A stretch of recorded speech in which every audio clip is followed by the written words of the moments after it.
Bom dia a todos os participantes que se juntaram a nós e que assistiram a estes nossos percalços de eventos online. Dar-vos as boas-vindas hoje que estamos a organizar este evento em parceria com o IAB Portugal, sobre a oportunidade do digital para as marcas. O IAB Portugal é o significado da sigla Interactive Advertising Bureau, que é a maior e a mais respeitada associação global de empresas de conteúdos e comunicação interativa digital. Portanto, a APDC achou que seria bastante interessante, fruto até de vários contactos que temos vindo a fazer ao longo do último ano, de podermos organizar este evento conjunto, uma vez que partilhamos muitos interesses, muitas empresas que são associadas de ambas as associações. A missão do IAB é dar mais força ao crescimento sustentável da indústria de comunicação interativa e digital, e este crescimento, para ser sustentável, tem que ser ético, transparente, leal, para um consumidor cada vez mais exigente e sustentado nas melhores práticas e padrões globais. E por isso é que, então, hoje temos connosco, conforme podem ver aí na exibição na tela, o Frederico Costa, que é Head of Agencies and Branding da Google Portugal, o Fernando Parreira, que é CEO da Sapo Altice Portugal, e o João Nunes, que é Chief Transformation Officer de IP, eu não sei se estou a dizer bem as marcas, mas depois o João vai corrigir, IPG Media Brands Portugal. E sem mais delongas, eu passava a palavra ao Fernando. Isto vai seguir aqui uma breve introdução dos temas. O Fernando, nós alocámos aqui um conjunto de temas para cada um dos oradores. O Fernando vai começar então pela sua intervenção e eu pedia aos participantes que pudessem utilizar uma área aqui no WebEx que é de questões e perguntas e respostas para colocar as perguntas à medida que o evento vai decorrendo e acabando estas intervenções iniciais. Começaremos então o debate a responder a estas questões que nos forem sendo colocadas. Está bem? Muito obrigada. Ora, bom dia a todos. Espero que me estejam a ouvir. Estamos. Ok, muito bem. Antes de mais, gostaria de agradecer o convite da APDC, a direção do IAB Portugal, que tem uma representação bastante alargada dos vários stakeholders do mercado, considera esta uma excelente oportunidade para poder partilhar um pouco daquilo que tem sido o trabalho que temos vindo a desenvolver. Cabe-me a mim começar esta nossa participação falando aqui do tema da Ad Quality,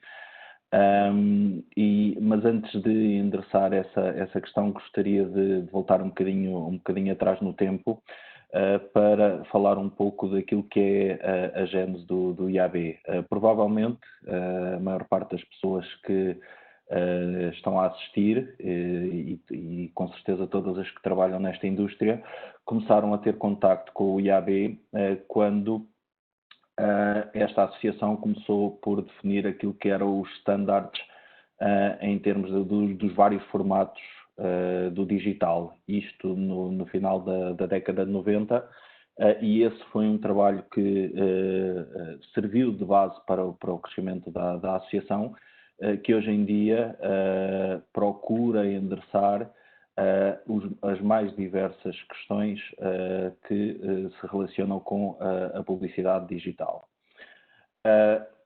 Como é conhecido, esta indústria já é um dos principais veículos publicitários worldwide e fruto daquilo que foi a fragmentação dos vários sites e plataformas onde era possível fazer publicidade e aquilo que eram as várias métricas que foram surgindo, etc., o mercado sentiu necessidade de procurar regular aquilo que são estándares de qualidade. Isto porquê? Porque se olharmos para aquilo que são os meios offline, vemos que é relativamente fácil perceber se um determinado anúncio está a ser visto na televisão, ouvido na rádio, ser exposto em termos de outdoor, Existem painéis para isso, existe com certeza a possibilidade de fazer uma checagem, mas com a fragmentação do digital, como eu disse, os vários stakeholders do mercado procuraram convencionar aquilo que deveriam ser os estándares em termos daquilo que era a qualidade, e isso pode medir-se em três grandes dimensões. Aquilo que é designado a viewability, o brand safety e o ad fraud. Portanto, na parte da viewability, o que se pretende é medir se um determinado formato está em posição de ser visto pelas pessoas que estão a aceder aos vários sites.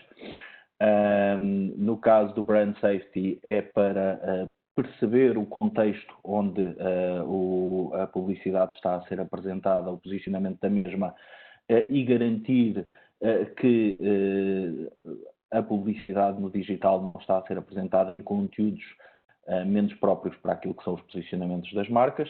E, por fim, a questão do ad fraud, porque sendo esta uma indústria tecnológica, existe, por vezes, práticas menos corretas, neste caso fraudulentas, como o próprio nome do indicador refere, de bots que procuram gerar aquilo que se chamam impressões não humanas, portanto não vistas por pessoas reais, e que estavam também a provocar bastante prejuízo à indústria.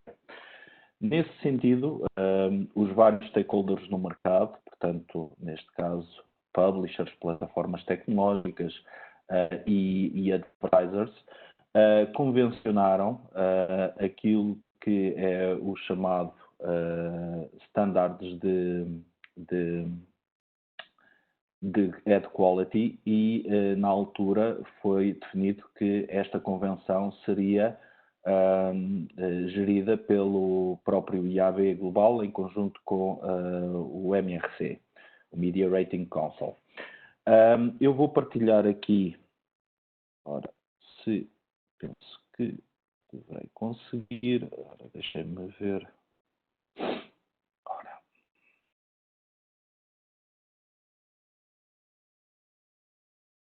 Eu gostaria de partilhar aqui um documento que está disponível no site do IAB Portugal. Eu gostaria que me confirmassem só que estão a visualizar. Vamos a ver, Fernando. Os padrões, 3.1 padrões, não é? Exatamente.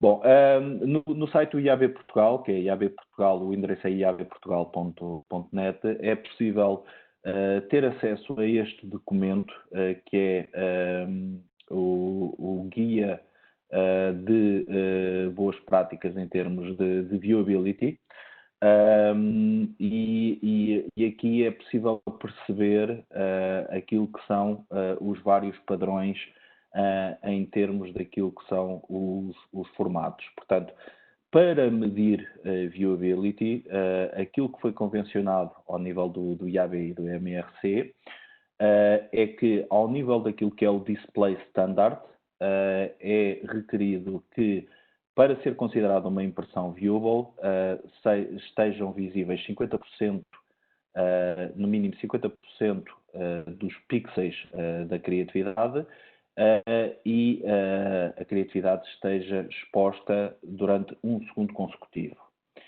No caso do vídeo, neste caso, os pixels são 50% e o tempo requerido são 2 segundos. E, por fim, no caso do display grandes formatos, os pixels requeridos são 30% e o tempo requerido é 1 segundo. Portanto, estes foram, digamos, as convenções que foram definidas em termos do IAB Global para os temas da viewability, sendo que, ao nível do brand safety, aquilo que se pretende é que, naturalmente,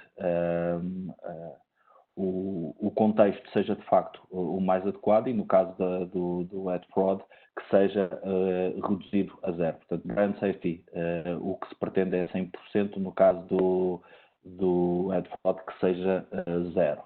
Eu agora gostava de partilhar aqui com a audiência um pequeno documento que preparámos, que neste caso tem aqui os benchmarks de Portugal para os temas de ad quality. Gostaria só que me confirmassem que estão a visualizar o documento. Ok? Vai estar tudo a correr bem em termos técnicos. Bom, aqui é possível ver, por exemplo, em termos de display desktop, aquilo que são os níveis médios de viewability que se está a atingir em Portugal. Estes são dados da Moat Analytics, que é uma das empresas que certifica estas variáveis, estes indicadores de ad quality worldwide. Portanto, apesar de serem entidades privadas, a Moat, a Integral Ad Science e outras empresas, são tidas como idóneas e transparentes, bem como são também certificadas pelo próprio IAB. Dito isto, estas plataformas são utilizadas pelos anunciantes, pelas agências de meios e pelos próprios publishers e plataformas para medir aquilo que está a acontecer em termos das campanhas no que toca à ad quality. Em Portugal, o que é que nós estamos a observar? Que em desktop, no display, estamos com um in-view rate na ordem dos 60%, claramente em linha com aquilo que se observa worldwide, e em termos daquilo que é o invalid traffic, que contabiliza não só a parte da fraude, mas também aquilo que são outras questões que levam a que a publicidade não seja vista por pessoas, estamos nos 5,9%, enquanto que worldwide estamos entre os 9% e os 10%. Portanto, claramente, Portugal, no que toca ao IVT rate, está melhor do que o resto do mundo. Ao nível da viewability, estamos completamente alinhados. Em termos daquilo que é o display, em termos do mobile, o in-view rate baixa um bocadinho, como seria de esperar, porque estamos a falar de ecrãs com uma menor dimensão e tipicamente com um scroll mais rápido, mas em termos daquilo que é um invalid rate, estamos claramente numa posição mais favorável do que acontece em desktop. Por fim, a parte do vídeo. Em termos do nosso mercado, estamos a falar de um in-view rate na ordem dos 70%. Há plataformas que chegam a fazer mais de 90%, mas neste caso, em termos médios, Portugal está nos 70%, e em termos de IVT rate está pouco acima de 1%. Em termos de mobile, o que se verifica é que estamos também em linha com o que acontece no desktop, na ordem dos 72,5%, e em termos de invalid rate, menos de 1%. Ou seja, claramente, em termos de ad quality, Portugal está muito bem posicionado e isso resulta com certeza daquilo que é o bom trabalho que todos os agentes do mercado têm vindo a desenvolver a este nível e apraz-nos dizer que aquilo que são os guidelines do IAB têm vindo a ser seguidos pelos agentes do mercado em Portugal. Ora, neste caso,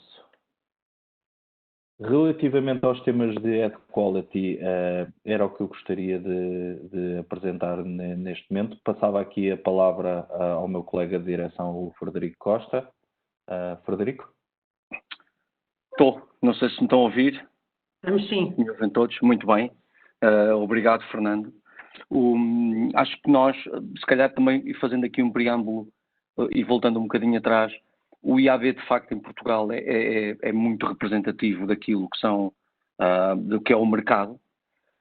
É composto por 3 stakeholders que são absolutamente críticos na operação da indústria do marketing digital, porque na nossa opinião é uma indústria cada vez mais forte, que são os publishers ou os broadcasters, aqueles que têm muito do tráfego de internet e que constroem as notícias e a interação com os clientes, as agências, que são veículos importantes que estão entre os anunciantes e os publishers e que ajudam muito à dinamização do mercado publicitário em Portugal, e algumas plataformas tecnológicas, o SAP, o Google e outros, que também fazem parte deste ecossistema.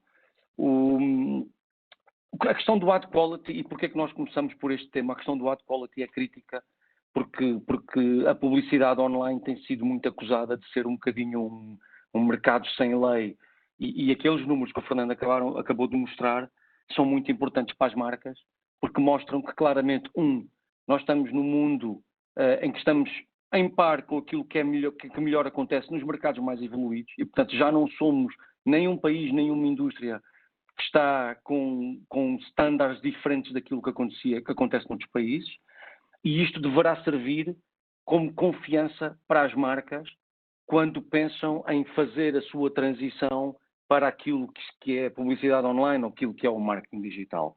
E este é o primeiro ponto. O segundo ponto que nós tínhamos hoje na agenda era falar um bocadinho das oportunidades então para as marcas. É evidente que o João Nunes vai falar depois de uma área um bocadinho mais criativa, de assets, mas voltando um bocadinho atrás, eu conheço o Fernando Parreira provavelmente há 20 anos, mais ou menos desde o ano 2000, eu acho que foi mesmo no ano 2000. A maior parte dos membros da direção do IAB são pessoas que atuam no mercado da publicidade digital há cerca de 20 anos, e nós temos todos feito um trabalho de ajudar a trazer confiança e a ajudar os nossos clientes e os anunciantes a fazer essa transição para o digital. E eu acho que nós temos feito isso com algum sucesso, embora e achemos que inadvertidamente, os últimos 2 meses foram absolutamente paradigmáticos do que nós temos estado a fazer nos últimos 20 anos. E eu acho que se há um momento em que nós temos que falar na oportunidade para as marcas, este é o momento. Porquê? Porque todos nós, e sobretudo a maior parte das pessoas, estando num ambiente da APDC, que é a Associação Portuguesa para o Desenvolvimento das Comunicações, Sandra, espero ter dito isto bem, nunca houve um momento para expor, nunca houve um momento nos últimos 20 anos em que as comunicações, a tecnologia, o acesso ao digital tenha sido tão posto em causa e tenha sido tão on the spot como os últimos 2 meses. E deixem-me ser muito francos, eu olho para isto, para a oportunidade para as marcas em três vetores distintos. O primeiro, o setor empresarial. Não é? O que é que isto representa para o setor empresarial? E claramente nós vimos nos últimos 2 meses uma área, uma situação absolutamente disruptiva, isto é, nós tivemos uma parte significativa do nosso mercado que em dias passou para teletrabalho. Isto só foi possível, primeiro porque mostrou a resiliência das empresas, capacidade das empresas em colocar as suas equipas em teletrabalho, mas também mostrou que todo o investimento em infraestrutura tecnológica que foi feito em Portugal, e aqui as telcos têm um papel absolutamente claro e importante, todo o CAPEX foi colocado em cabelar o país, em pôr fibra no país, nós temos de facto uma rede e uma infraestrutura que permite pôr call centers inteiros. Eu estava a falar com o João Nunes ontem à noite, há empresas que colocaram call centers inteiros a trabalhar a partir de casa. E isto mostra a capacidade e a resiliência das empresas nisto. Mas há um outro lado. Isto também mostrou, e nunca foi tão claro para nós, mostrou a vulnerabilidade em que as empresas que têm sido mais lentas a adotar a transformação digital enquanto veículo, claro, de sustentabilidade para o futuro, estão a passar. E isso foi absolutamente claro na relação com o anunciante, e nós vamos falar disto um pouco mais à frente. E, portanto, ao nível das empresas, claramente um lado do mercado absolutamente resiliente, as empresas conseguiram uma salva de palmas para todas elas, algumas estão aqui representadas na audiência, conseguiram pôr as suas equipas a trabalhar a partir de casa, com todos os efeitos que isto vai ter para o futuro. Eu acabei de ver um post do CEO do Google a dizer que afinal o Google não vai ser uma empresa que vai de repente adotar o teletrabalho a 100%, nem pensar, mas alguns ensinamentos nós vamos tirar disto e o que isto vai representar para o universo do trabalho vai ser importante. Mas ao mesmo tempo veio mais uma vez mostrar que há um tecido, uma parte do tecido empresarial, e no qual o marketing digital diz respeito, que continuou durante muito tempo a acreditar que isto ia ser lento e que de repente percebeu e chegou à conclusão que de facto nós temos um mercado muito mais digital do que aquilo que nos parecia. O segundo veículo é o consumidor. E aqui sim há de facto um choque brutal com um consumidor que mostrou que de facto é digital, é resiliente também, habitua-se às circunstâncias que lhe são colocadas. Nós tivemos todos que ficar em casa e, ao contrário do que era a nossa expectativa, nós tivemos ali uns dias de adaptação, uns mais difíceis do que outros, porque cada um tem o seu setup. Umas pessoas têm umas casas maiores, outras têm umas casas menores, umas pessoas têm filhos mais pequenos, outras têm filhos maiores, outras nem sequer têm filhos. Mas de um momento para o outro percebemos que à distância de um clique nós podemos fazer tudo ou quase tudo, fechados em casa. E esta é uma realidade que é super importante para as marcas. Nós consumimos e-commerce físico e algumas das categorias que cresceram de facto de forma quase que abrupta foram produtos, complementos para escritórios. Isto é, as pessoas montaram pequenos escritórios em sua casa e era necessário comprar esses produtos e compraram e as empresas entregaram esses produtos. Produtos de saúde e de fitness que tenham a ver com como é que eu transformo a minha casa também no meu ginásio. Com tudo o que isto vai representar para o futuro também. Como é que vai ser a minha realidade quando eu montei um pequeno ginásio em minha casa, quando eu aprendi a fazer ginástica sozinho e interagindo com a internet e com os conteúdos de internet, como é que eu agora volto para o ginásio? Qual é o custo-benefício disso? E, portanto, há indústrias que têm, de facto, aqui uma disrupção. Produtos domésticos, produtos de beleza e cosmética. Quer dizer, a primeira pergunta que a minha mulher me fez ao fim de uma semana de estarmos em casa é como é que eu vou pintar o cabelo? E de repente tivemos que tentar fazer e adaptar-nos. E há uma coisa que é crítica, e é crítica para as marcas. Os consumidores fizeram. Os consumidores abraçaram o e-commerce. E o e-commerce não tem que ser necessariamente físico. Começam a aparecer algumas notícias sobre o crescimento, por exemplo, da abertura de contas de bancos online. Quer dizer, e como é que os bancos têm que se transformar para deixar de ter a exigência da ida ao branch, da ida à loja física do banco para abrir contas, e de repente os bancos começaram a perguntar-nos, a qualquer um de nós que está aqui, o que é que está a passar? De repente estamos aqui a ter pessoas a quererem abrir contas online, a querer abrir as nossas áreas de banca virtual, sobretudo ao nível do investimento. Houve também um incremento de procura e de interesse por investimento online, o que é muito interessante na área financeira. E, portanto, a grande oportunidade para as marcas está numa coisa que é importante. Os consumidores mostraram que são profundamente digitais. E em termos demográficos isto teve um impacto tremendo. Porquê?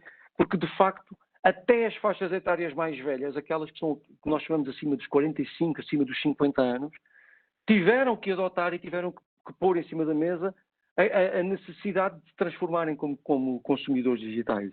E, portanto, claramente o que nós estamos aqui a mostrar é que os eyeballs, aquilo que interessa aos anunciantes e às marcas, é onde é que estão os olhos das pessoas, o que é que as pessoas estão a consumir. Hoje há uma disrupção e houve um leap digital gigantesco. E depois há um terceiro veículo, e este é um veículo que é muito querido ao IAB, que é de facto o marketing digital e a publicidade digital ao serviço de criação de valor dentro das empresas. E aqui o watch out para as marcas é absolutamente significativo, que é as empresas adaptaram-se, nós temos um mercado absolutamente tecnológico e digital, as pessoas não deixaram de trabalhar e de ser produtivas, sobretudo ao nível dos serviços, por passarem a trabalhar em casa e por passarem a trabalhar fundamentalmente através da internet.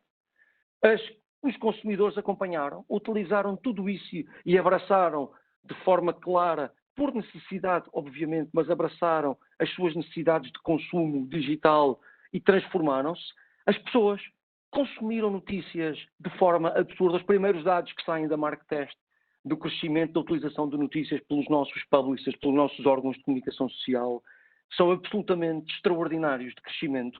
Não só o crescimento de consumo por aquilo que nós chamamos de time spending, mas, sobretudo, novos utilizadores. Isto é absolutamente impressionante ver, e há um dado que foi apresentado, que estava ontem a falar com o João Nunes, sobre que a McKinsey falou, foi o número de novos utilizadores que passaram de repente a consumir frequentemente notícias dos nossos órgãos de comunicação social, que fizeram um trabalho absolutamente extraordinário, por exemplo, ao nível da cobertura de temas do Covid. Nós sabemos que hoje os órgãos de comunicação social estão todos, e isto não é uma tendência nacional, é uma tendência global, a começar a passar para o subscription based, portanto, a ter o acesso aos seus conteúdos também com acesso por subscrição, mas fizeram um trabalho incrível. A maior parte, se não todos, tiraram a obrigatoriedade da subscrição para tudo que eram conteúdos relacionados com cobertura de temas do Covid. E isso mostrou uma resiliência, mais uma vez, desses órgãos de comunicação social. O mercado de publicidade, obviamente, foi muito afetado. Todos nós que estamos aqui a esta mesa, o Fernando, eu e o João e todos os outros membros da direção do IAB, obviamente que ao nível das receitas houve aqui um impacto negativo imediato. As marcas contraíram, as marcas ficaram umas no wait and see, vamos ver como é que isto dá, e houve outras que inclusive viram os seus negócios afetados e decidiram fazer isso, mas ao mesmo tempo há uma resiliência muito grande dos órgãos de comunicação social, das plataformas, e as pessoas adotaram isso como uma oportunidade. Quer dizer, nós começamos a ver que o consumo de notícias aumentou brutalmente, o consumo de entretenimento aumentou brutalmente. O nível de subscrições de produtos de streaming, os famosos Netflix, aumentou brutalmente em Portugal. As comunicações foram mais vendidas. Porquê? Porque eu de repente estou em casa com a minha família e tenho que perceber se tenho a internet correta para a minha família, para a telescola, se tenho os serviços que necessito, se tenho a subscrição, os serviços premium subscritos.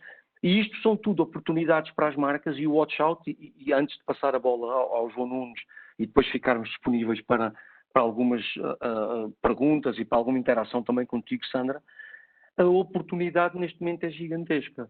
É evidente que as marcas têm que step in e têm que perceber que, inclusive, ao nível daquilo que é o seu share of investment, há aqui uma oportunidade de reajuste e uma necessidade de grande reajuste. As pessoas passaram para o digital, não vão voltar atrás totalmente. É evidente que, de repente, eu não acredito, no outro dia vi um debate em que um economista dizia: nós não vamos voltar todos aos centros comerciais. Eu acho que vamos. Basta haver alguma confiança e nós vamos voltar aos centros comerciais, mas há uma parte deste consumo, há uma parte desta digitalização que foi feita quase à força, sobretudo nas demografias que eram um bocadinho mais avessas ao digital, que veio para ficar.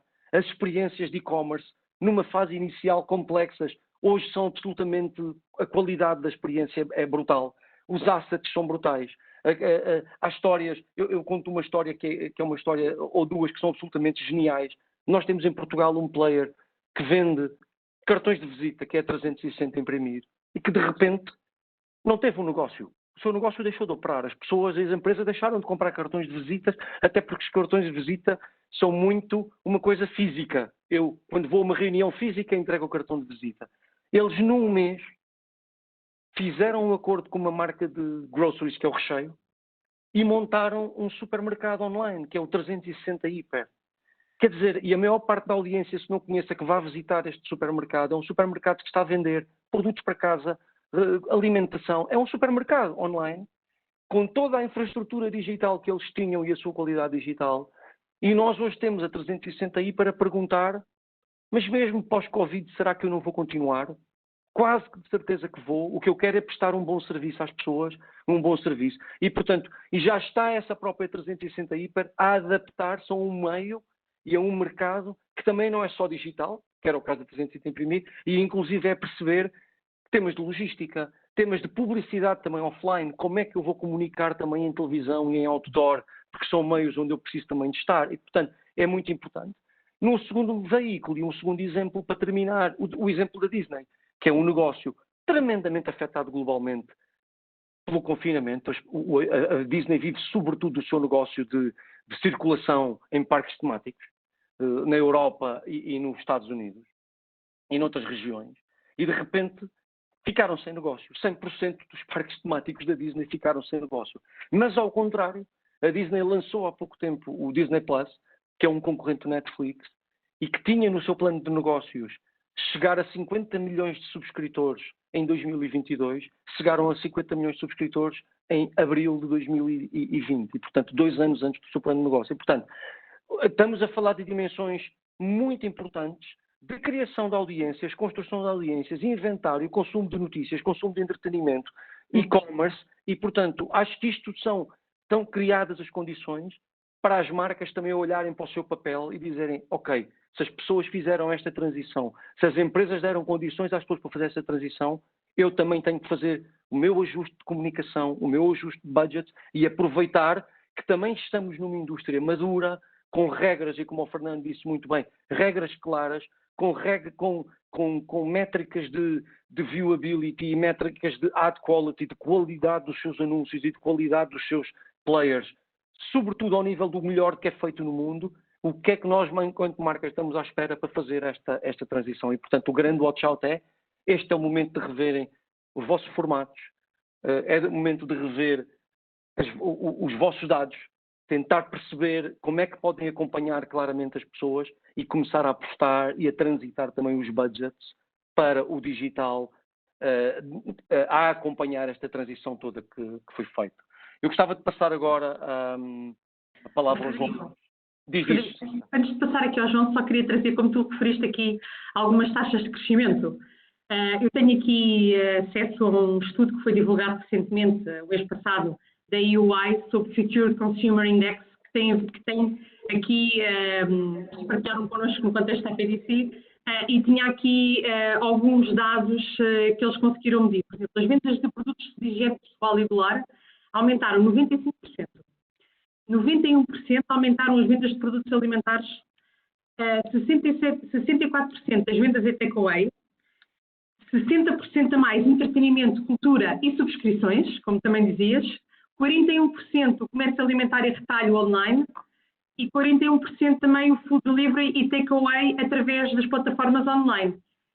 E, em contraste, viu-se uma diminuição na ordem dos 50% nos perfumes, nos produtos de maquilhagem e 33% nas vendas de produtos de papel. Estou para trazer aqui alguns números que nos podem também fazer refletir sobre as necessidades que as marcas podem ter de fazer para se manterem relevantes neste novo contexto, porque é como tu dizias, na verdade, a economia vai ter novos hábitos, vai ter novas regras, vai haver de certeza uma redução do contacto social próximo nos próximos tempos, e as marcas têm que saber aproveitar este momento para avaliarem como é que se podem reinventar. Mas eu não quero roubar tempo ao João. Não. Sandra, é um ponto super relevante. Eu ia deixar para a minha segunda intervenção, mas adiante já, João, se me deres mais um minuto, que é, hoje nós temos uma coisa, depois temos os negócios híbridos, os negócios que têm lojas físicas e têm a loja online. Os negócios hoje têm aquilo que nós sabemos, e algumas das marcas portuguesas que operam nestes negócios e que beneficiaram muito deste incremento de e-commerce e são conhecidas, estão hoje a deparar-se com isto, que é como é que eu vou reestruturar inclusive o meu momento omnichannel, que é, eu tenho 200 lojas físicas e tenho uma loja online. Se eu de repente passasse a ter 50% de todas as minhas vendas online, qual era o impacto que isto ia ter em EBITDA? E quando nós temos os CFOs a olharem para a EBITDA, e com aquilo que tu disseste agora, Sandra, que é crítico, que é, a abertura vai ser muito difícil. Porquê? Porque todas as regras de distanciamento social, de higiene, não posso ter mais do que X pessoas em loja, vão trazer um incremento de custos e, na minha opinião, vão trazer alguma inércia à visita à loja física. Todas as questões de como é que eu posso mexer, quando eu vou comprar roupa, como é que eu mexo em roupa ou não mexo em roupa. E, portanto, as marcas hoje, estas empresas, estão a olhar e a dizer, ok, se eu de repente deixar de ter 300 lojas e passar a ter 100, as pessoas vão deixar de ter opinião, ou possibilidade de comprar o meu produto? O facto é que não vão deixar. Porquê? Porque além das outras lojas que ficam, vão passar a ter a loja online e tiveram uma experiência agora durante 2 meses e essa loja online vai se manter. E este negócio online em escala traz oportunidades extraordinárias às empresas, até ao nível de relações de CAPEX e de OPEX, como é que eu opero o meu negócio. E mais uma vez mostram que há uma parte do consumo e da atuação do consumidor que não vai andar para trás. E por isso, as marcas que querem anunciar e encontrar estes clientes e estas pessoas nesta jornada de consumo online têm que também fazer essa transição. Perceber que todos os meios são importantes na comunicação, mas neste momento há necessidade de haver um reajuste para o digital, porque as pessoas fizeram esse reajuste elas próprias. Uhum. João, desculpa lá. Eu estava tão interessante a conversa que eu deixei-me estar, de facto. Bom, eu não me vou alongar muito em introduções, nem referir novamente o tema do IAB. Queria só agradecer ao convite da APDC e, em particular, da Sandra Almeida, para todos nós estarmos aqui presentes hoje. É óbvio que o IAB e a APDC partilham muitos valores e interesses, e, portanto, esta colaboração e este tipo de colaboração quer que seja contínua no tempo e que não apenas one time shot. Eu gostava de iniciar a minha breve intervenção. Eu prometo que vou ser muito breve na minha parte para que possamos passar a questões que eu acho que são mais profícuas. Eu gostava de pegar num exemplo que o Frederico acabou por deixar, para falar de um tema que é o propósito. E o exemplo é essa empresa chamada 360 Imprimir, que nasceu com, efetivamente, com um modelo, uma linha de negócio, um modelo de negócio que são printed materials, não é? Cartões de visita, folhetos, tudo que resulta de impressão gráfica, mas tem um propósito, claro, de ligar negócios tradicionais a consumidores online. Este é o propósito, é a missão do que está por trás daquela empresa. E, efetivamente, no momento de crise sem precedentes que nós atravessamos, um exercício muito, muito bem feito que aquela equipa de liderança fez foi como é que nós, à luz, como o Frederico bem referiu, à luz de uma queda do nosso negócio core, normal, podemos continuar a prosseguir o nosso propósito e servir as pessoas neste tempo de crise. E, efetivamente, a criação de um supermercado online veio na linha direta da produção desse propósito, de ligar negócios tradicionais a consumidores online e continuar a oferecer um serviço com qualidade e que cumpra o objetivo de uma forma mais eficaz. De facto, quando nós olhamos agora para esta crise em particular, tem tanto de sanitária como de económica, social, até mesmo humana em alguns aspectos, o que nós vemos é que isto tem vindo a colocar um conjunto de desafios às marcas sem precedentes. Neste momento, qualquer marca enfrenta um conjunto de escolhas extremamente difíceis e muitas vezes imprevistas acerca do futuro dos seus negócios. E, de facto, esta ausência de precedentes, o que acaba por provocar é que não há guias, não há linhas condutoras para que nós possamos tomar as nossas decisões. Nunca, na história recente, nós tivemos uma situação semelhante. E, portanto, uma coisa que acontece também neste momento é que estas empresas, com bilhões de pessoas a serem forçadas a ficar em casa, a ficarem ligadas à internet, a ficarem ligadas aos meios de comunicação, às redes sociais e a ficarem ligadas entre si. Tivemos aqui uma combinação de dois fatores interessantes, que é uma população já muito crítica em relação às suas decisões de consumo e tudo mais, mas com o advento desta crise tivemos um aumento desse criticismo em relação às marcas como nunca antes tínhamos observado. Qualquer marca hoje que seja apanhada a colocar o lucro à frente das pessoas, sejam eles os seus consumidores ou sejam os seus colaboradores, poderá vir a sofrer repercussões nessa fase que poderão durar durante décadas. É interessante que em março, há apenas umas semanas atrás, em declarações, eu não sei se vocês estão a ver a minha apresentação. Não. Agora sim. Sim? Pronto. Sim. Em março, em declarações à CNBC, efetivamente, o Mark Cuban referiu exatamente isto. As decisões que as marcas tomarem agora vão definir a sua marca durante décadas. E tem a ver com de que forma é que vão servir os seus consumidores, de que forma é que vão proteger ou não proteger os seus trabalhadores. A decisão de enviar os trabalhadores para o escritório, para o local de trabalho demasiado cedo, elas vão ficar sempre conotadas como elas foram aquela empresa. O facto de despedirem trabalhadores quando têm um mission statement todo à volta do desenvolvimento pessoal do mundo e depois despedem colaboradores numa situação destas, as pessoas estão atentas, as pessoas estão espertas, os consumidores estão atentos e isto irá definitivamente virar o tiro contra. Agora escapou-me a expressão. Mas a verdade é que esta crise é o maior teste global à era daquilo que tem vindo a ser chamado como Purpose Driven Brand. E, na verdade, este teste já começou há algum tempo, já em 2018. A grande maioria das grandes organizações tinham reposicionado as suas prioridades para uma nova realidade.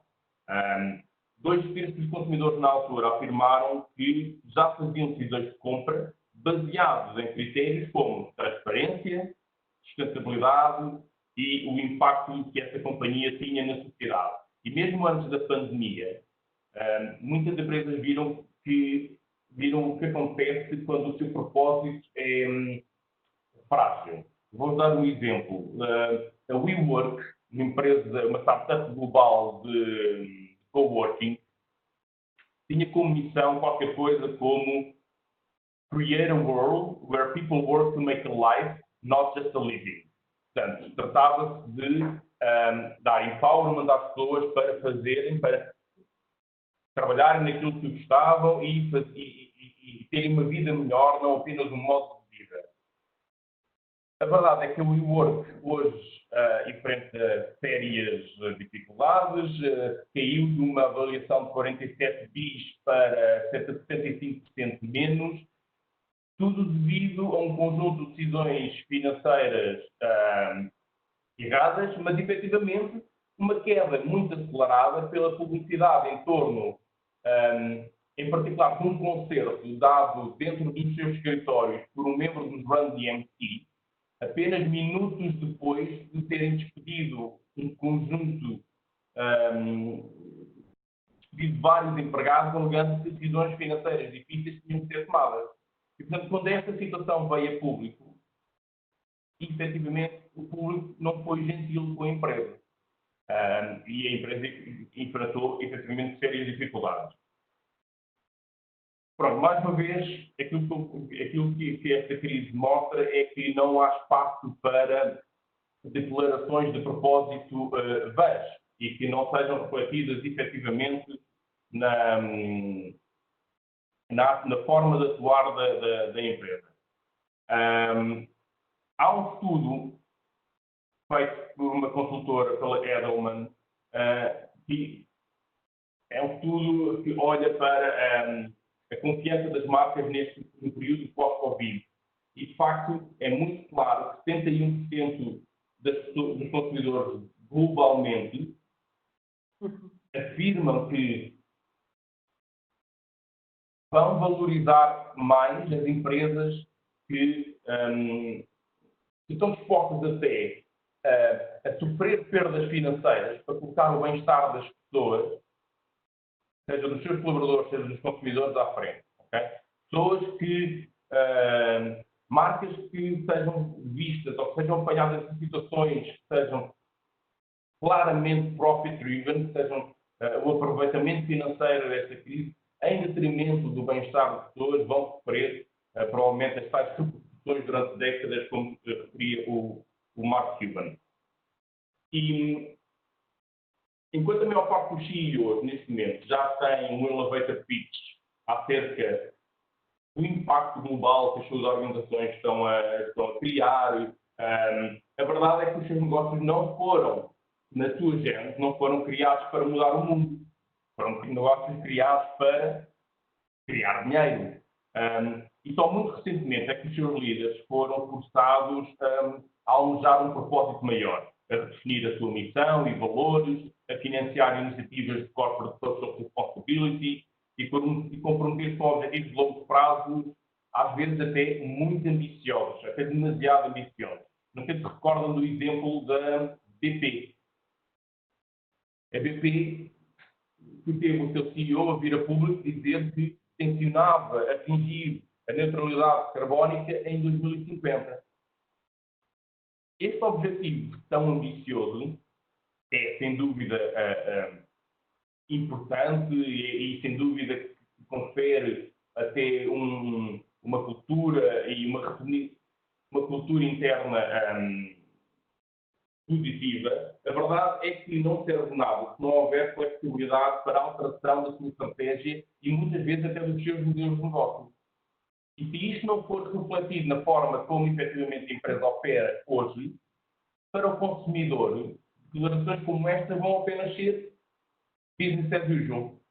E o lado negativo de declarações como esta, sem uma repercussão direta na forma de atuar da empresa, é que acontece os créditos, a descredibilização e a perda de confiança na marca.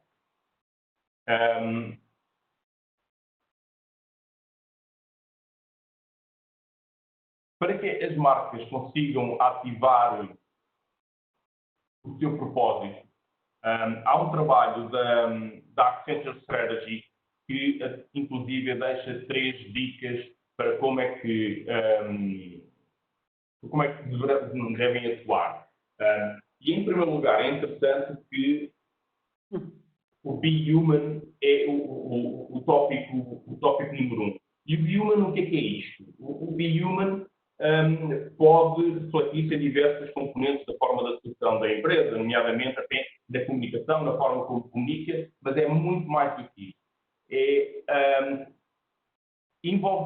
certo que os consumidores hoje são um ator fundamental no ecossistema da marca. Só que a interação com os consumidores, enquanto atores desse ecossistema, já vem de alguns anos atrás.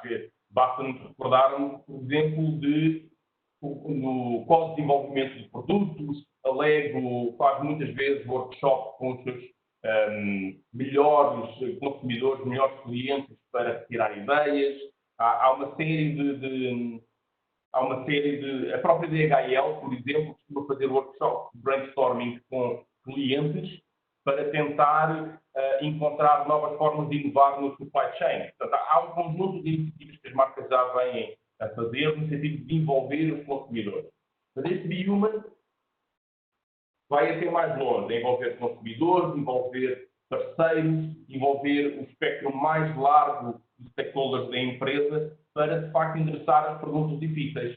O que é que nós devíamos estar a fazer? Que valores é que devíamos estar a defender? O que é que devíamos estar a fazer em prol das comunidades ou da sociedade no geral? Portanto, envolver todos estes stakeholders na resposta a essas questões é claramente um passo importante e um passo inicial. Depois, aqui uma questão de ser bastante claro e autêntico.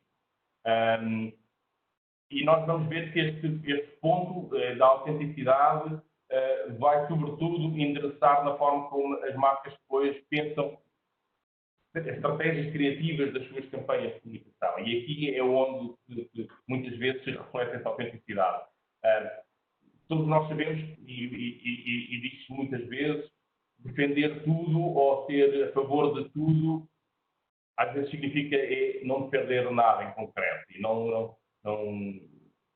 E, portanto, os consumidores estão atentos a essas questões e vão apreciar, sim, que haja uma defesa de valores, que sejam valores partilhados, mas vão conseguir muito bem identificar em que momentos é que isto já está a roçar a publicidade e não apenas um propósito claro e que é vivido dentro da empresa. E o último ponto é, de facto, o Be Creative. Sejam criativos. E sejam criativos na envolvência dos consumidores, como eu estava há pouco, mas também na forma como comunicam e na forma como criam relações emocionais com os seus consumidores.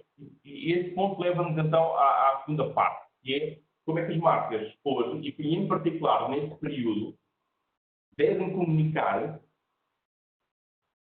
de forma a alinhar as suas estratégias de comunicação, as suas estratégias de campanhas com o seu propósito, de forma a que possam ser eficazes nessa comunicação e possam ter relevância junto dos consumidores. Há um estudo elaborado pela WARC,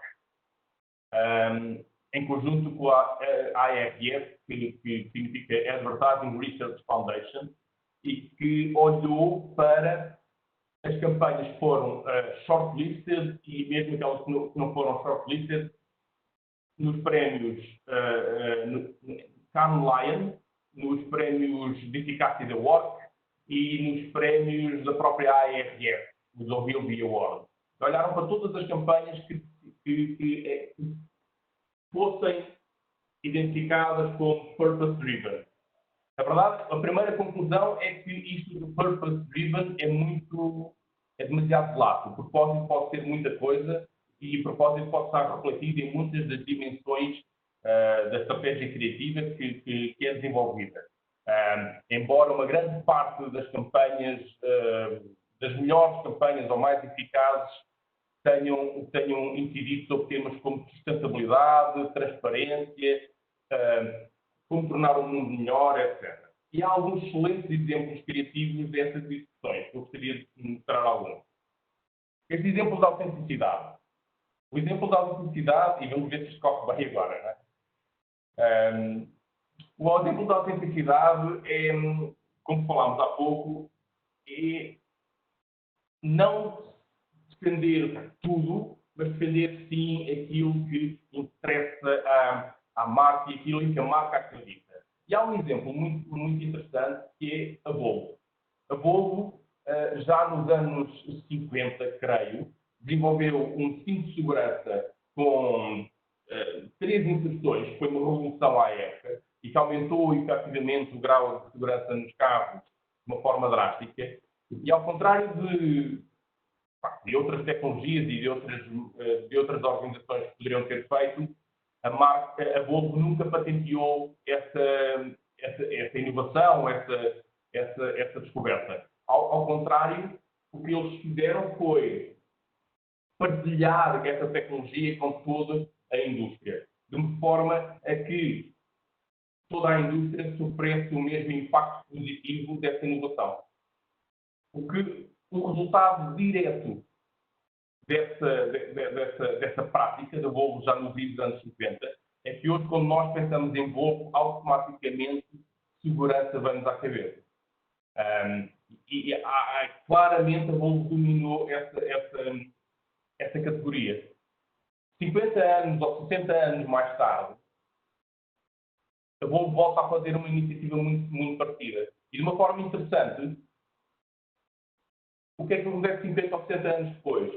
A Volvo já não teve que dizer para que é que estava a fazer isto. Os consumidores sabiam qual era o propósito da marca. Sabiam o que é que estava por trás desta iniciativa. Eu vou tentar mostrar o vídeo para perceberem o que é que estamos a falar. Não sei se estão a ver o vídeo.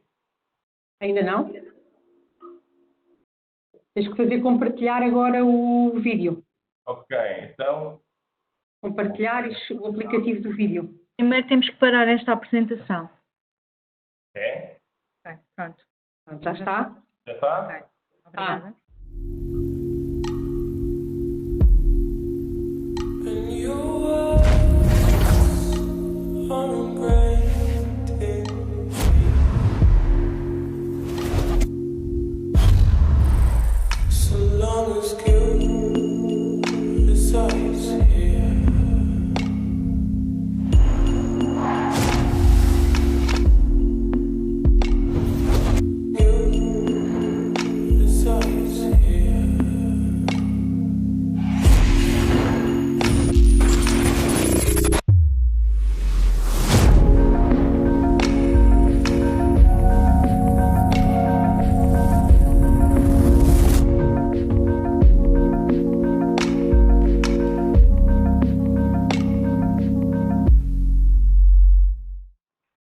se vai, João.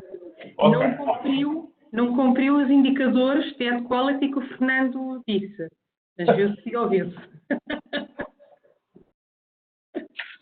Bem, eu espero que pelo menos 50% dos pixels tenham estado no ecrã durante mais de 2 segundos, não é? Que tenha sido visto dessa forma. Pronto, este é claramente um exemplo de autenticidade, de ser fiel ao propósito da marca. Obviamente, a Wolf tem uma vantagem, é que este propósito já era subejamente conhecido do público e, portanto, a ressonância desta mensagem com o seu público-alvo foi grande.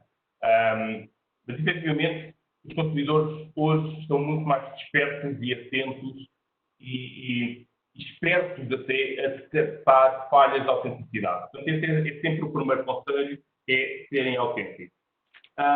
Depois há um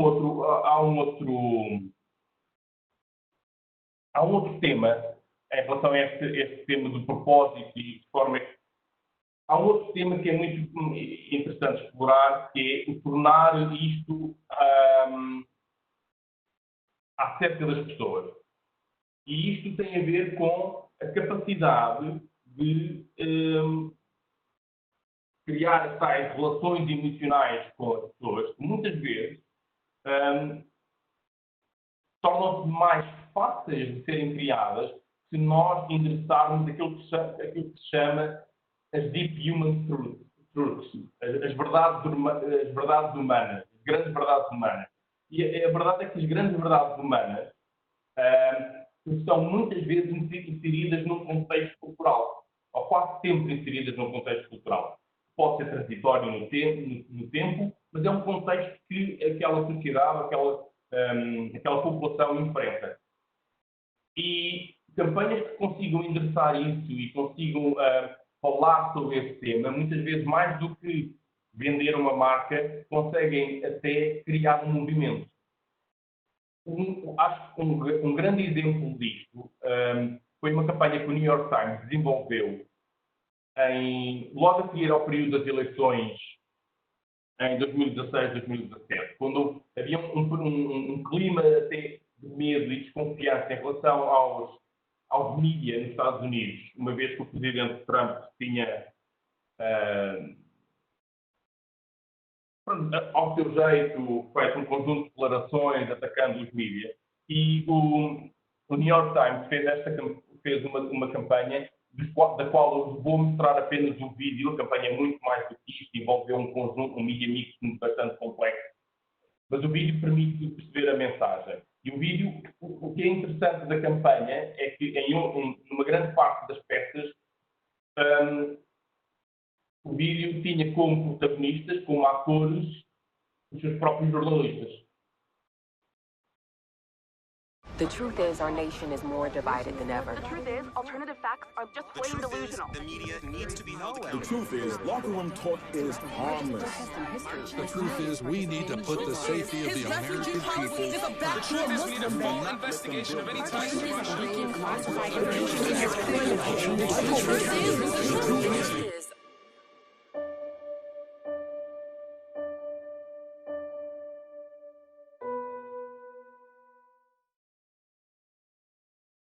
O resultado desta campanha, de uma forma assim muito low funnel, é que o New York Times registrou 15% de incremento nas subscrições imediatamente a seguir.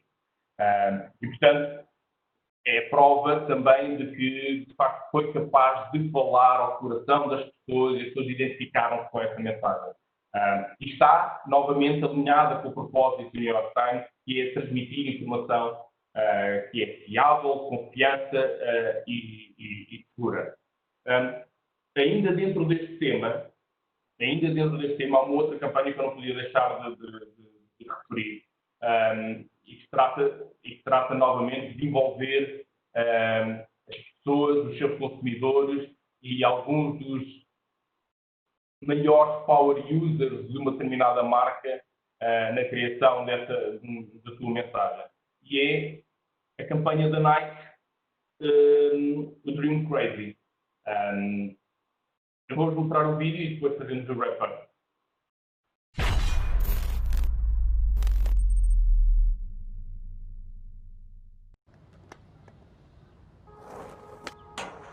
If people say your dreams are crazy, if they laugh at what you think you can do, good. Stay that way. Because what non-believers fail to understand is that calling a dream crazy is not an insult. It's a compliment. Don't try to be the fastest runner in your school or the fastest in the world. Be the fastest ever. Don't picture yourself wearing OBJ's jersey. Picture OBJ wearing yours. Don't settle for homecoming queen or linebacker. Do both. Lose 120 pounds and become an Ironman after beating a brain tumor. Don't believe you have to be like anybody to be somebody. If you're born a refugee, don't let it stop you from playing soccer for the national team at age 16. Don't become the best basketball player on the planet. Be bigger than basketball. Believe in something, even if it means sacrificing everything. When they talk about the greatest team in the history of the sport, make sure it's your team. If you have only one hand, don't just watch football, play it at the highest level. And if you're a girl from Compton, don't just become a tennis player. Become the greatest athlete ever. Yeah, that's more like it. So don't ask if your dreams are crazy. Ask if they're crazy enough.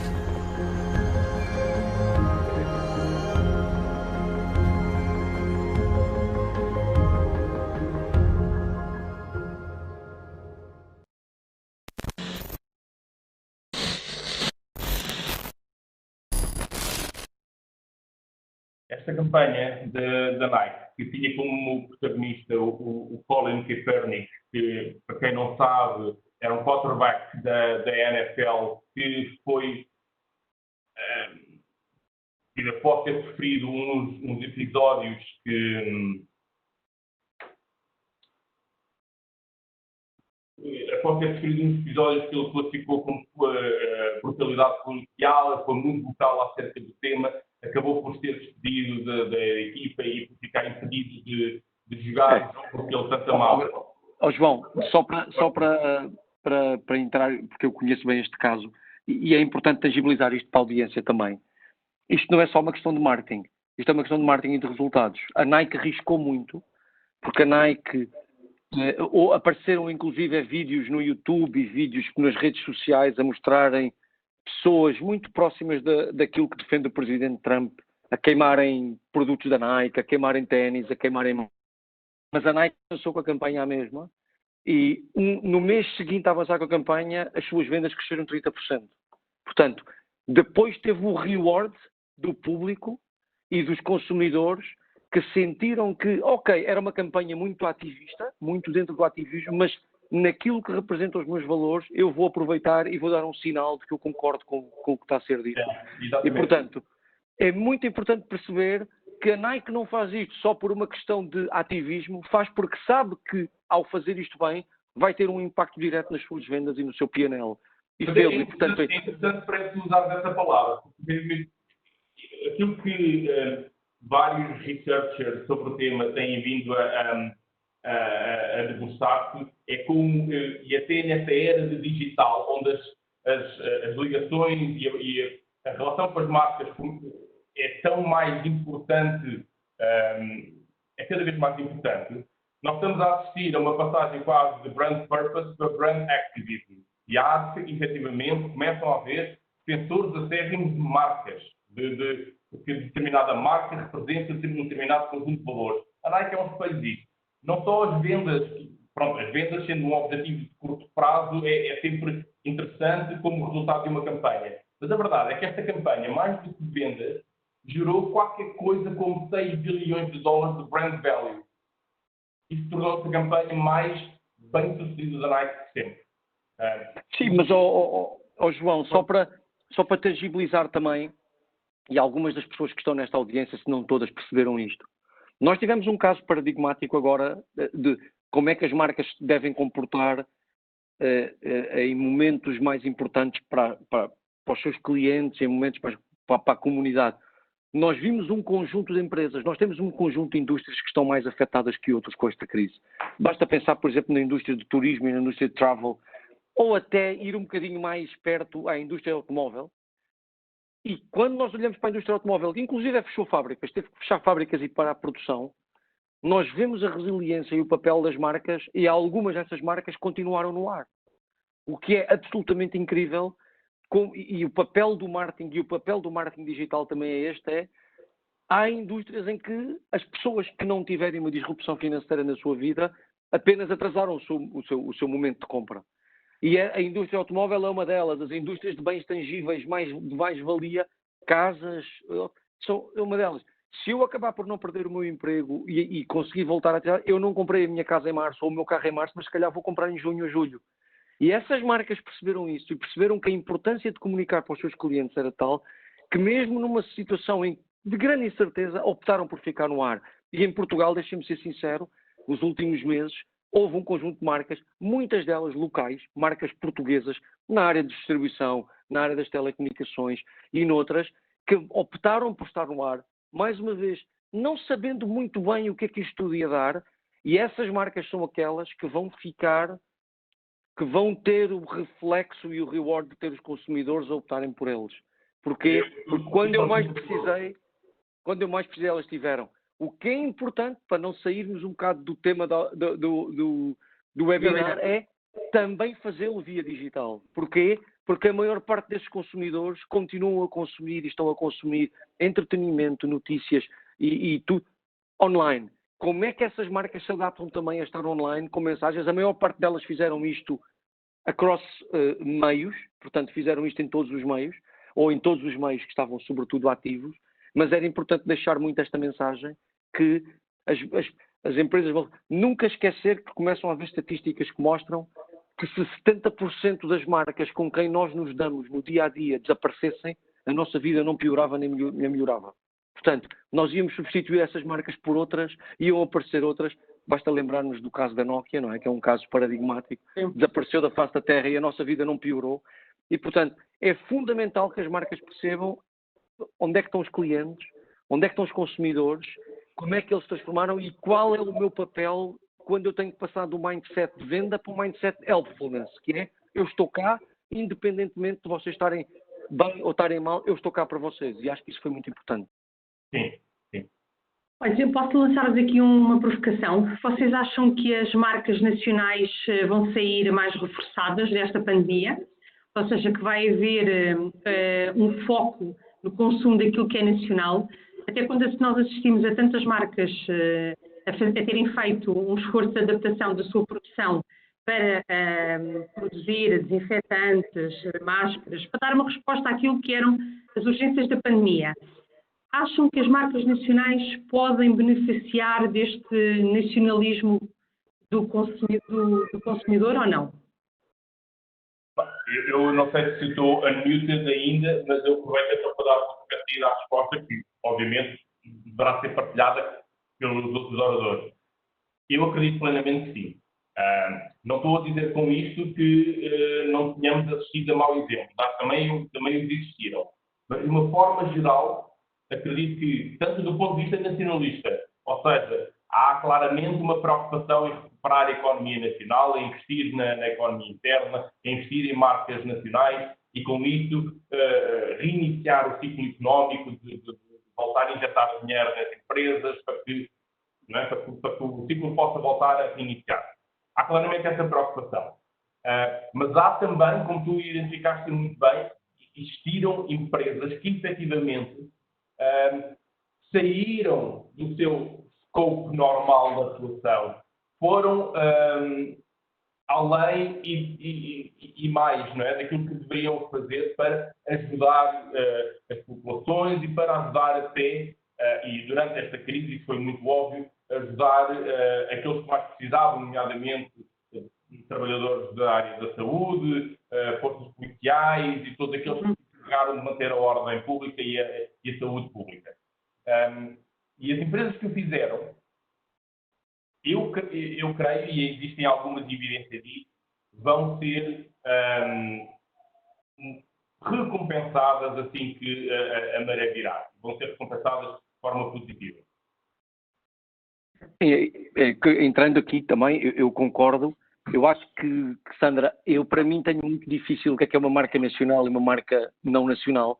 Deixa-me dizer-te, tu tens empresas como uma Unilever, que é uma empresa global, mas que tem uma especificidade local brutal, tem produção própria local. E sim, eu concordo com o João. Não sei se tanto nacional, acho que é importante também as marcas readaptarem a sua comunicação para puxarem pelos valores do que é que eles fizeram por Portugal e por nós durante este período. Quer dizer, nenhum de nós que está aqui nesta sala, ficou sem poder comprar comida.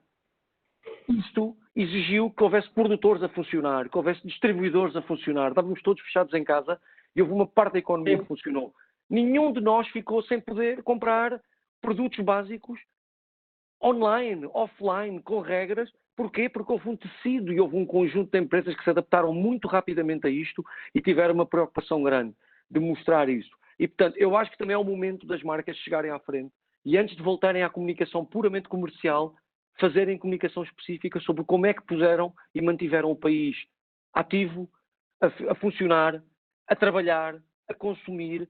Não tiver. É evidente que há questões, há indústrias muito afetadas. É evidente que há um tecido populacional português que vai ser afetado. A nossa taxa de desemprego está a começar a subir. Sabemos que não podemos estar com um discurso só otimista. Sabemos que temos que ter noção da realidade.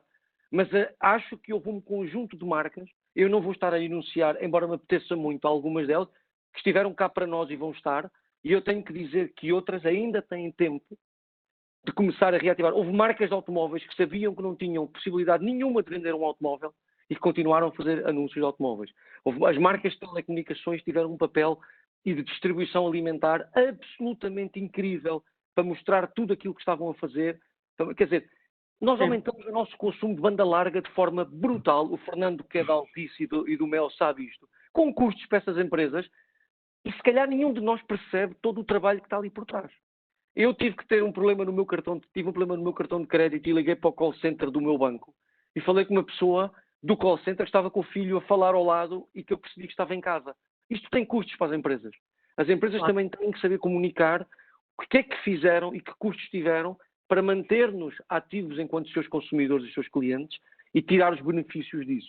E, portanto, sim, eu concordo que há um conjunto de marcas que vai ter os benefícios daquilo que fizeram por mim. Eu vou ser super leal a essas marcas, garanto, porque eu sou super leal às marcas que me tratam bem e, ao mesmo tempo, eu acho que não é tanto uma questão só de geografia local. Há um tema, há um desapontamento grande em todos nós que estamos na indústria com algumas marcas, sobretudo ao nível global, que tiraram até localmente a capacidade de decisão às marcas que estão em Portugal e simplesmente entraram num modelo de vou parar a minha comunicação, vou parar custos, reinvestir os meus custos, e isso aí, sinceramente, é fazer o fácil e é não desromper, e, portanto, aí acho que há um desapontamento também da indústria.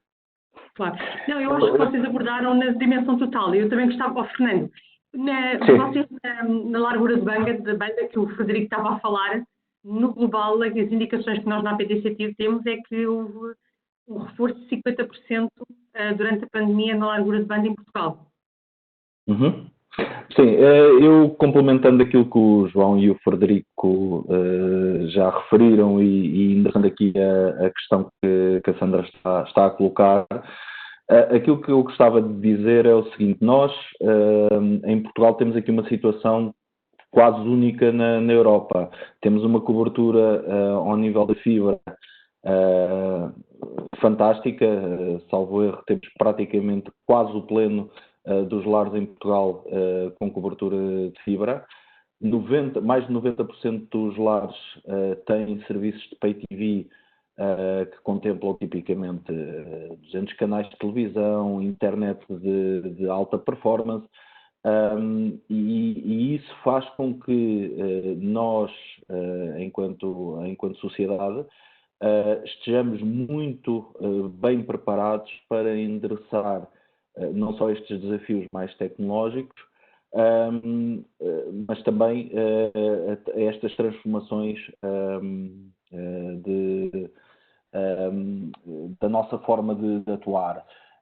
É claro que, por exemplo, voltando aqui ao tema do e-commerce, estamos ainda atrasados relativamente a outros mercados, mas eu penso que isso acaba por ser um reflexo daquilo que são as características do nosso país e a dimensão que temos e a concentração que temos, nomeadamente ao nível daquilo que é o retalho, mas claramente a altura que vivemos vai constituir uma oportunidade para as empresas mudarem a sua maneira de atuar, sendo que o consumidor já o está a fazer. Portanto, eu acho que se há uma coisa que efetivamente funcionou bastante bem durante esta crise foi, de facto, o serviço das telecomunicações, quer estejamos a falar de Altice, quer estejamos a falar de outros operadores, claramente as pessoas sentiram a confiança de que poderiam estar a fazer teletrabalho, poderiam estar a entreter as suas crianças utilizando as infraestruturas tecnológicas, porque efetivamente havia capacidade de resposta para isso. Quanto à questão da nossa capacidade ao nível das empresas nacionais de ultrapassarem esta crise, eu fazendo aqui um bocadinho minhas as palavras do Frederico, eu penso que não é só as empresas nacionais, eu acho que as empresas que estão em Portugal e que estão a ser lideradas pelos gestores portugueses têm a capacidade de facto, conseguirem ultrapassar esta situação. Têm que, naturalmente, adaptar-se àquilo que é o designado novo normal, mas eu estou confiante que o irão fazer. Ok, estava aqui a ver as perguntas e respostas, mas estou-me a dar a indicação cada vez que eu abro as perguntas e as respostas que isto mete aqui um quadro cinzento aí à frente, não é? É exato, é correto. Espera lá. Ok, ainda está pior. Passar cá para baixo para ver se isto desaparece aí o quadro cinzento.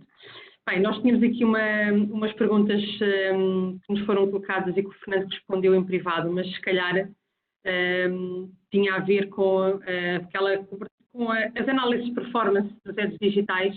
O Fernando, quer fazer este comentário para a totalidade da audiência que possa ter? Eu peço desculpa, não terei percebido exatamente bem como é que funcionavam aqui os comandos da plataforma e filo privado. Neste caso, basicamente, houve aqui uma questão que endereçava se a cobertura que é feita dos ads digitais em termos de ad quality, qual a expressão que tem em termos do mercado nacional. E o que eu referi é que, apesar de não termos indicadores sobre o total do mercado, sabemos que grande parte dos grandes anunciantes e agências de meios utilizam ferramentas como a Moat ou outras que permitem medir a ad quality.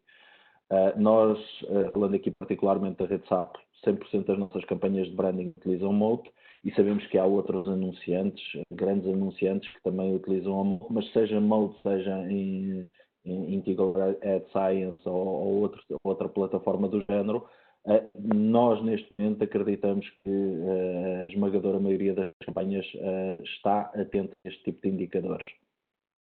Ok. Pronto. E espera aí que eu estava aqui só a mandar aqui. E outros comentários que nós tínhamos aqui também, estava a ver com o facto de que conclusões é que estas análises nos permitem fazer do comportamento das agências do mercado nacional. E uma pergunta também que eu acho que as pessoas devem estar a pensar quando estávamos aqui a falar no digital e na presença das marcas no digital, era se vocês têm alguns dados de como é que se tem havido uma diminuição das campanhas, principalmente ao nível do SAP também, não é? Ou não, ou se tem-se mantido a atividade. Desculpa, não percebi a questão. Frederico, há bocadinho ainda disse que, por exemplo, as marcas automóveis mantiveram as suas campanhas e isso. Portanto, no caso do SAP, Fernando, o que é que nos consegue partilhar? O que eu posso dizer é que, de uma forma geral, a mídia decresceu de uma forma bastante significativa. Salvo erro, os dados que nós temos do mês de abril apontam para uma quebra na ordem dos 40%. E isso é transversal, estamos a falar do SAP, de outros players locais, plataformas globais, o Frederico poderá pronunciar-se, mas eu penso que é transversal. Há setores que simplesmente pararam por completo, porque efetivamente nem sequer tinham qualquer horizonte de retomar a atividade, como é o caso do turismo, das companhias aéreas. Há outros setores que efetivamente fizeram dividiram-se um bocadinho na resposta que deram. O setor automóvel também é um exemplo disso mesmo. Houve marcas que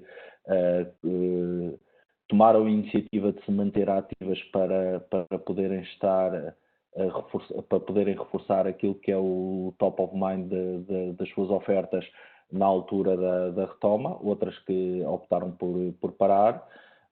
De uma forma geral, o grande consumo manteve-se ativo, mas aquilo que, sobretudo, percebemos é que, à semelhança do que aconteceu com algumas áreas de negócio, houve efetivamente uma grande capacidade da mídia de se conseguir reinventar, de desenvolver soluções-chave na mão para os anunciantes, e isso aconteceu particularmente no digital.